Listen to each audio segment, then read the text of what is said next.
और अब खबरें हैं विस्तार से। और पहले बात कांग्रेस की, जो इंडिया गठबंधन के सहयोगियों को लामबंद कर रही है।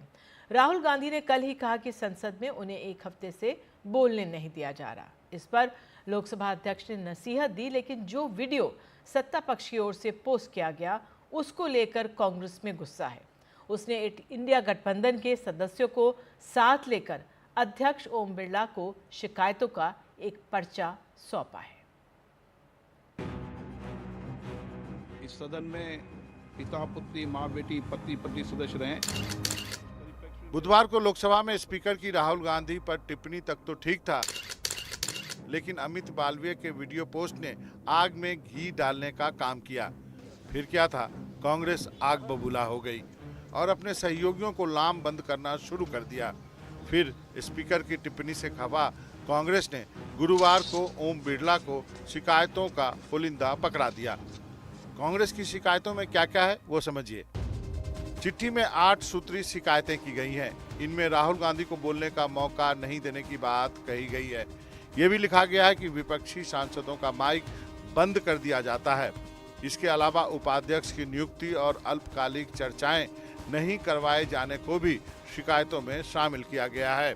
इस शिकायतों के जरिए कांग्रेस ने अपने सहयोगियों के साथ पुरानी रही सही कसर भी उतार दी, जिसमें विपक्ष ने यह भी आरोप लगाया कि विपक्ष के नेता के तौर पर राहुल गांधी को बोलने नहीं दिया जाता।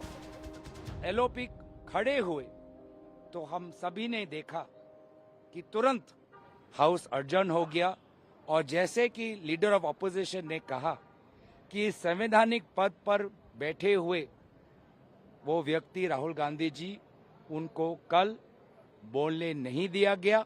उनका नाम उल्लेख हुआ पर उनको बोलने नहीं दिया गया। नेता परिपक्ष से अपेक्षा है।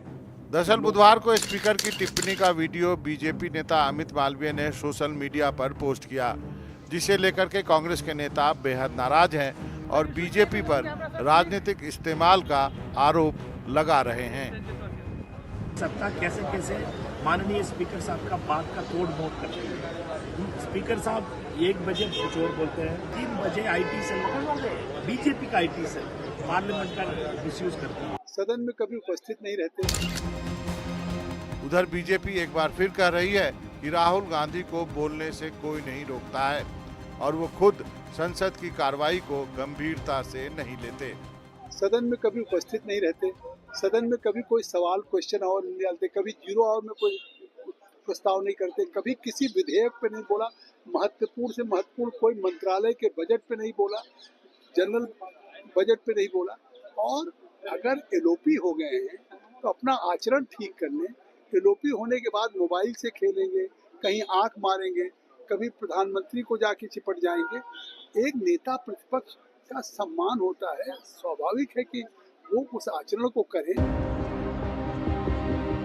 जब से राहुल गांधी विपक्ष के नेता बने हैं, तब से सत्ता पक्ष और विपक्ष के बीच तनातनी चलती ही रहती है और कई बार इसके केंद्र में राहुल गांधी ही होते हैं। अपने पीछे 2 कार्यकाल में इस सरकार को नेता प्रतिपक्ष नहीं झेलना पड़ा था, लेकिन जब से राहुल गांधी नेता प्रतिपक्ष बने हैं, इस सरकार को कटघरे में खड़े करते आए हैं। यही वजह है कि बीजेपी राहुल गांधी को घेरने का कोई भी मौका छोड़ना नहीं चाहती है।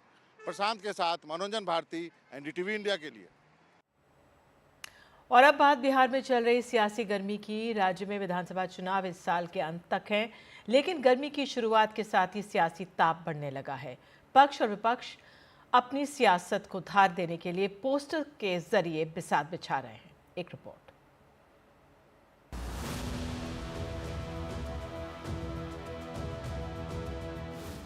आइए बिहार, फिर देखिए यहाँ का सियासी वार और पलटवार। आइए बिहार, फिर देखिए यहाँ का पोस्टर वार। गलियों में, सड़कों पर, चौक चौराहों पर पोस्टरों का अंबार है और बढ़ती गर्मी के साथ सियासतदानों के शोर का अंबार है।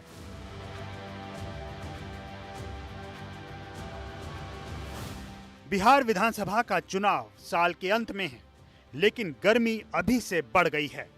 आज का जमाना तकनीक का है और इस बार पोस्टरों में तकनीक का इस्तेमाल किया गया है। बिहार की राजनीति का ये नया पोस्टर है, जो सिर्फ पोस्टर नहीं बल्कि क्यूआर पोस्टर है। मतलब क्यूआर को स्कैन कीजिए और उसके बारे में जानिए। ये पटना का आर ब्लॉक चौराहा है।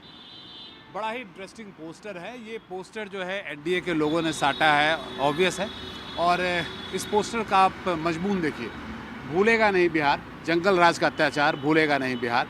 जंगल राज के अत्याचार को जानने के लिए स्कैन करें, एक क्यूआर कोड दिया गया है। बिहार में बिहार है, नीतीश कुमार है, ये जेडीयू की पिछले चुनाव की लाइन थी। तो इस बार क्यूआर वाला पोस्टर लाया गया है।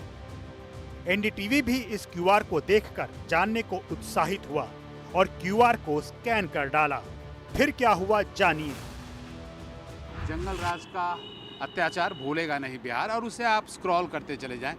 वहाँ पे उन्होंने एक वीडियो भी लगाया है। वो वीडियो जो है जंगल राज के बारे में वीडियो है, और उसके बाद जो है वो लगातार उस पर कंटेंट है, सनातन के दुश्मनों अपनी बर्बादी का दौर भूलेगा नहीं बिहार। ये बीजेपी जेडीयू की तरफ से आरजेडी के खिलाफ पोस्टर लगाए गए हैं। मंगलवार को पूर्व मुख्यमंत्री राबड़ी देवी के आवास के बाहर वक्फ और एनआरसी को लेकर मुख्यमंत्री नीतीश कुमार पर निशाना साधते हुए पोस्टर लगाया गया था। पोस्टर में मुख्यमंत्री नीतीश कुमार की तस्वीर भी थी।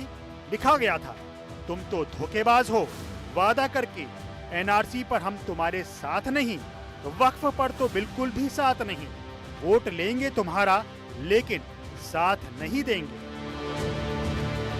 पटना से प्रभाकर कुमार की रिपोर्ट, एनडीटीवी इंडिया।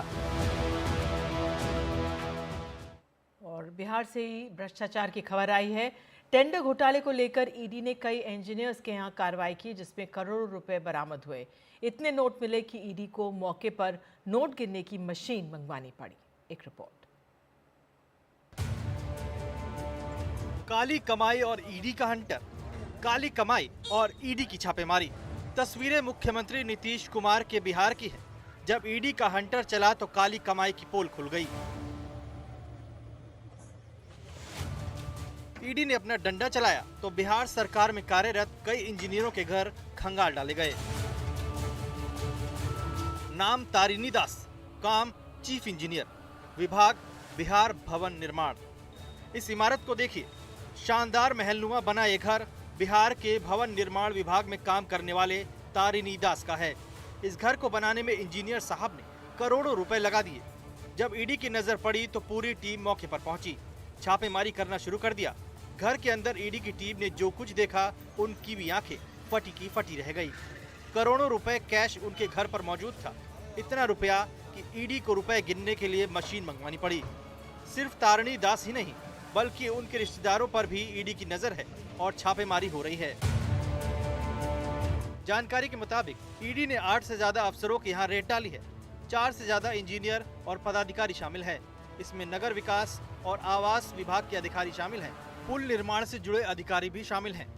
ऊर्जा विभाग के इंजीनियर के ठिकानों पर भी छापेमारी हो रही है। सड़क निर्माण के इंजीनियर भी ईडी के निशाने पर हैं।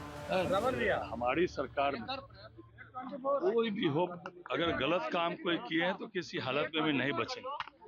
हमारी जीरो टॉलरेंस की नीति है, तभी तो कार्रवाई हो रही है। और नहीं तो 2005 के पहले तो भ्रष्टाचारियों को, अपराधियों को, अपराध को सत्ता का संरक्षण प्राप्त था। तभी तो जो लोग आरोप लगा रहे हैं वो उनके राष्ट्रीय अध्यक्ष भी सजा याफ्ता है। इन लोगों ने मिलके पूरे बिहार को 2005 के पहले लूटा था। एक तरफ ईडी का हंटर चला तो दूसरी तरफ सियासत भी शुरू हो गई है। वहीं ईडी की कार्रवाई से बड़े अधिकारियों में हड़कंप मचा हुआ है।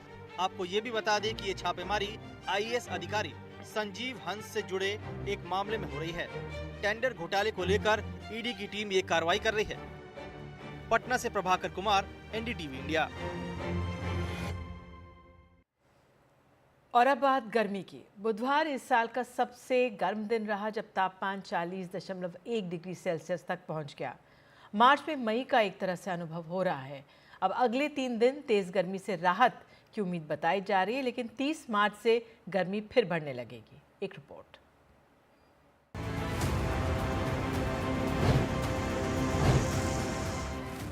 उग्रसेन नोएडा में एक कंस्ट्रक्शन साइट पर काम करते हैं। बुधवार को दिल्ली एनसीआर में अधिकतम तापमान 40 सेल्सियस के पार चला गया। उग्रसेन और उनके साथी डरे हुए हैं। कहते हैं मार्च का ये हाल है तो मई जून का क्या होगा। तो गर्मी हमको ज़्यादा दिक्कत दे रही है क्योंकि 40 डिग्री टेम्परेचर है जो अभी मार्च में ऐसा चल रहा है, तो आगे क्या होगा इसका। तो लगता है बहुत ज़्यादा, नीचे काम करता तो गर्मी लगेगा ना। बहुत देर तक आप धूप में काम नहीं कर पाते। नहीं सही बात है। गर्मी ज़्यादा थी और परेशानी भी हो रही थी, इससे पसीने काफ़ी निकल रहे थे। खुले में गर्मी की वजह से ज़्यादा हरासमेंट महसूस होती है, कहीं चलने फिरने में, कहीं जाने में काफ़ी दिक्कत होती है। उधर मौसम भवन ने गुरुवार को कुछ राहत की खबर दी। अगले 3 दिन तापमान दिल्ली और उत्तर भारत के राज्यों में 2 से 5 डिग्री सेल्सियस तक घट सकता है, लेकिन 30 मार्च से गर्मी फिर बढ़ जाएगी।